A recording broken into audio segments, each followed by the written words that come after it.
Hola, hola, hola, osiriki. Ni kama kosiriki zawana, ata yo moko.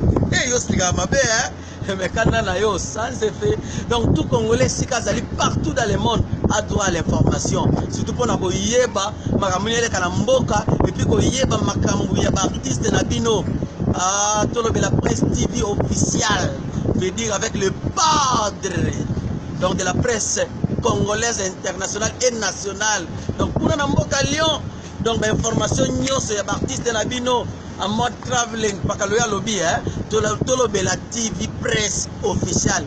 Donc o ekambemi na maboko ya la Queen Bakotoyo, Queen na mopanzi et puis Cynthia Kachal bébé Bouchou.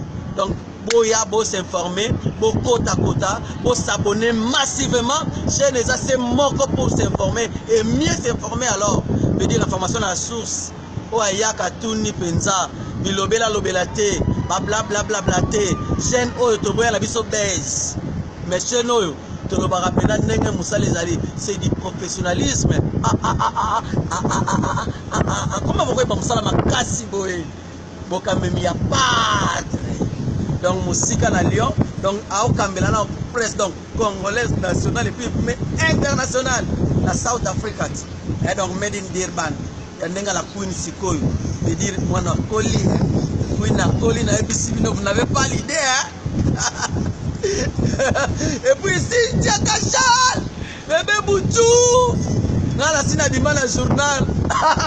Donc faut s'informer, ba news ya bien, ba news ya bien, ba news ya bien. Donc faut s'informer. Donc pour nous créer comme BST, mais faut s'informer vraiment dans la réalité et puis dans la logique et puis dans la sincérité. Vérité, et hein, la biso vérité, la biso, les alliés Tolobela TV, Tolobela Presse TV, official. Official. I think, yo, Hollanda, Otala, so tali à Tokyo, la biso tout s'informera, awa, bongo yo.